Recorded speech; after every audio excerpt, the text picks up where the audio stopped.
A used propane tank costs about $90. Fill it with compressed air from your solar panels, and the tank does not care how many times you charge it. It does not lose capacity.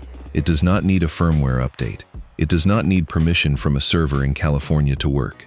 Meanwhile, a home battery costs $15,000 and starts losing power the day you plug it in.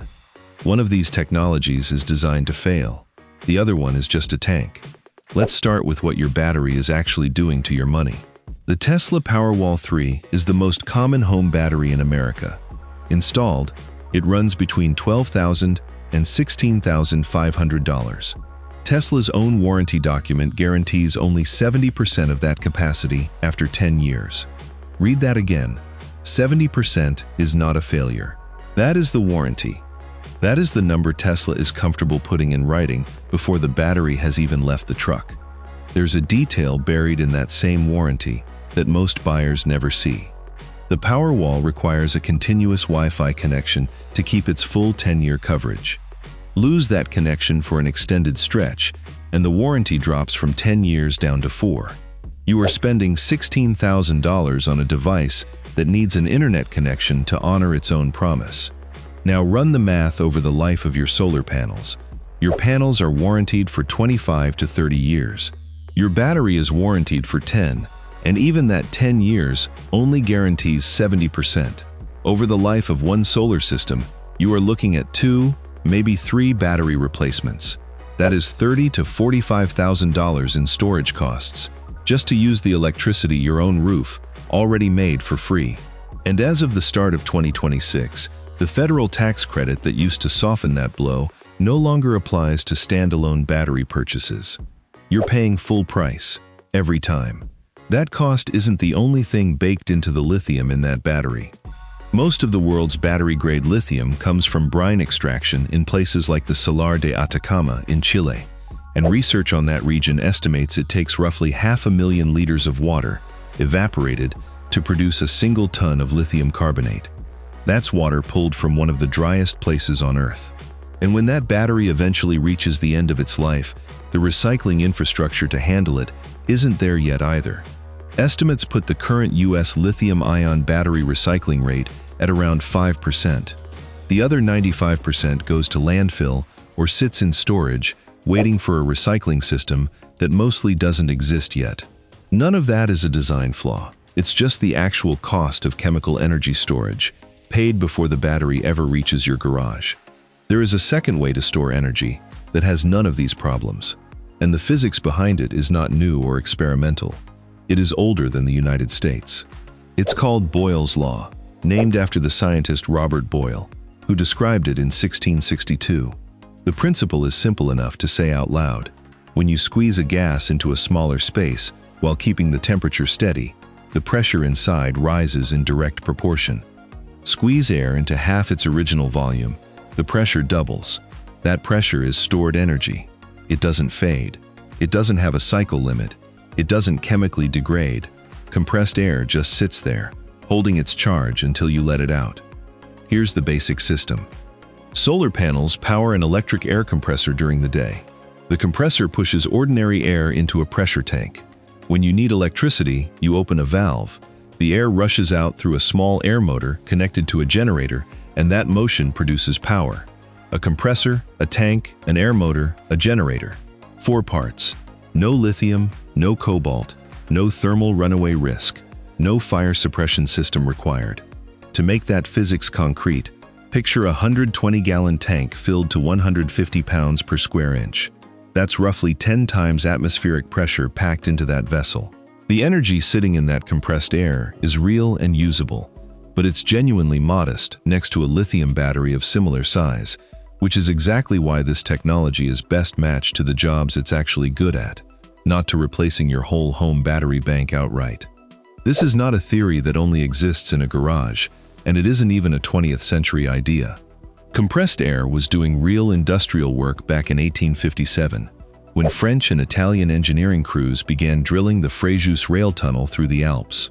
Both teams used pneumatic drills powered by compressed air pumped in through pipes, because it let them cut through solid rock far faster than hand tools could.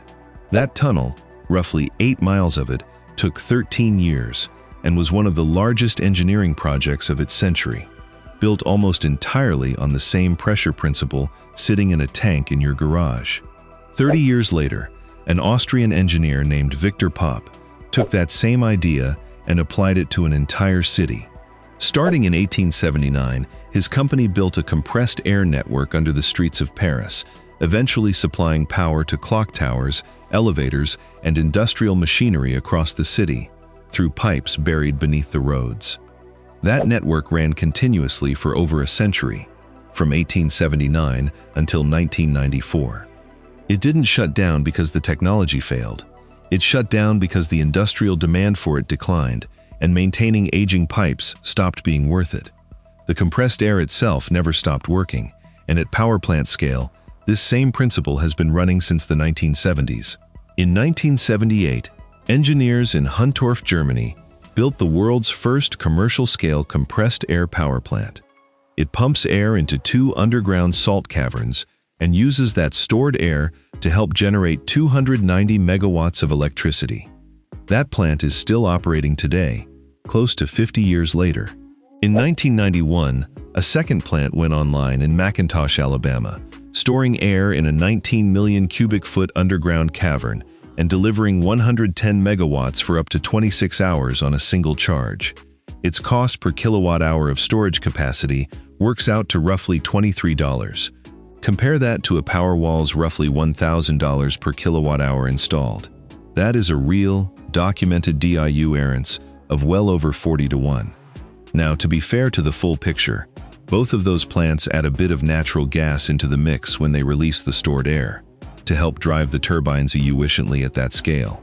So they are not pure air-only systems end-to-end. What they do prove, conclusively, decade after decade, is the part that matters most for a homeowner.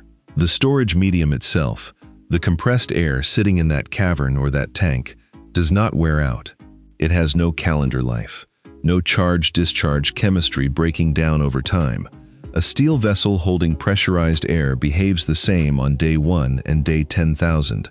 That's the piece of physics you can put in your backyard without a salt cavern or a power company's budget. At home, this looks a lot simpler and a lot more honest about its limits. The tank itself is the easy part. A retired propane tank, rated by the American Society of Mechanical Engineers for sustained pressure service, is built to hold liquid propane at up to 250 pounds per square inch in direct sunlight. Holding compressed air at a fraction of that pressure is well within its design margin. These tanks are certified once at the factory and never need to be recertified again. Unlike portable DOT cylinders, which must be requalified every 12 years just to stay legal for transport. A new 120-gallon ASME tank runs $400 to $600 retail. A used or decommissioned one from a propane company retiring old stock can run as little as $50 to $120. Building the rest of the system is straightforward, but the order matters. Start with the compressor. An oil-free electric unit rated for continuous duty at 150 pounds per square inch runs $200 to $400. Oil-free is not a nice-to-have here.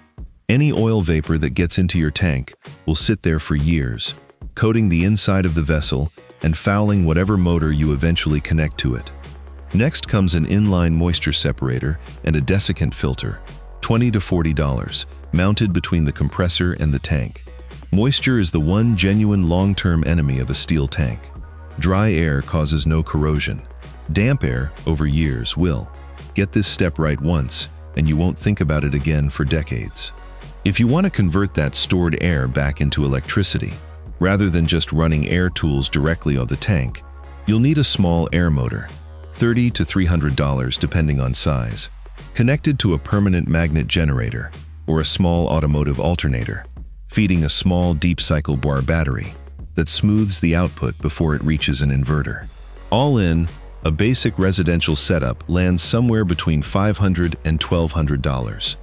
That is a fraction of a single Powerwall, and every part on that list is something you can walk into a hardware store and buy today.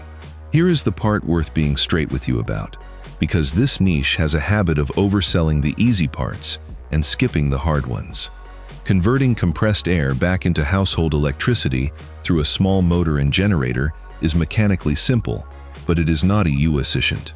A basic home setup like this will typically waste much more energy in the conversion than a lithium battery does.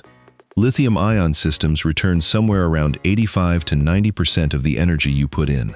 A simple home compressed air to electricity setup, without the industrial-scale engineering Huntorf and Macintosh use, will return a lot less. If your main goal is running LED lights, charging a phone, or keeping a small fridge going, that lower EU efficiency matters, and you should size your compressor and tank around that reality, rather than around the numbers a 290 megawatt utility plant can hit. Where a propane tank air system genuinely shines, and where it's been used reliably for generations, is running compressed air tools directly, without converting back to electricity at all.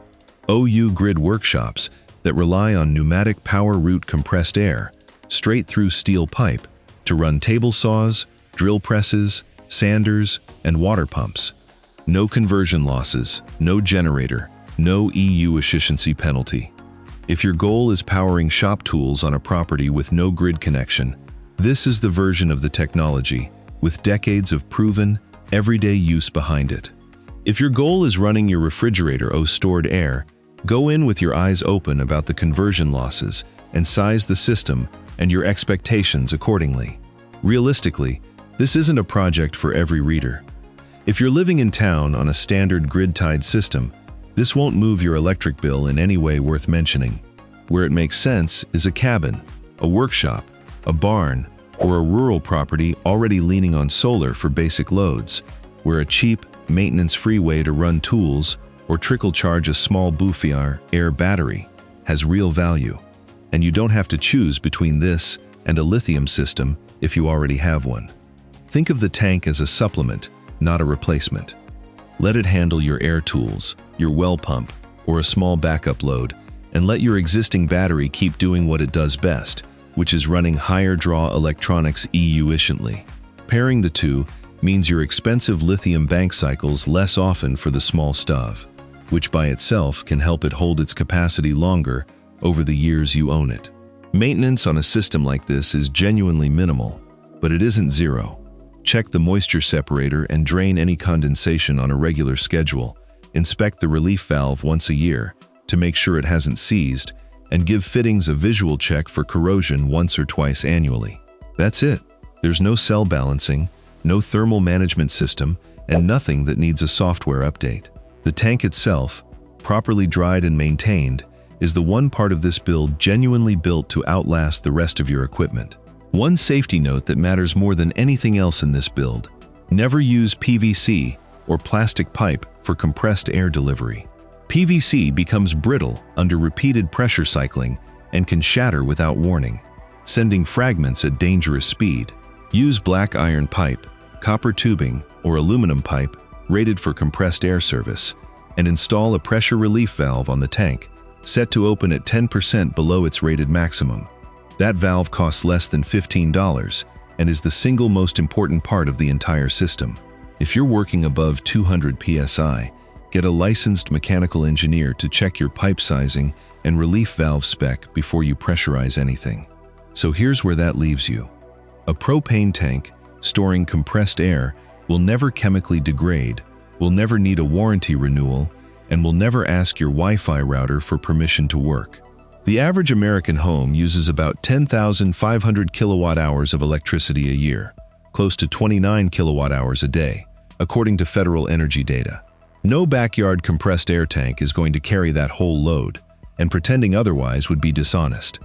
But as a low-cost way to run pneumatic tools OU grid, or to add a genuinely maintenance-free supplement to a small OU grid setup, it is one of the few technologies on this channel where the core physics has been proven at utility scale and even city scale for over a century without a single battery cell involved.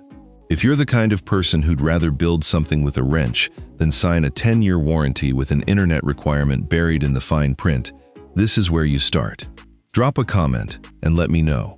Would you rather build a $500 compressed air system yourself, limitations and all, or pay full price for a battery that's guaranteed to lose 30% of itself in a decade? I want to know where you land.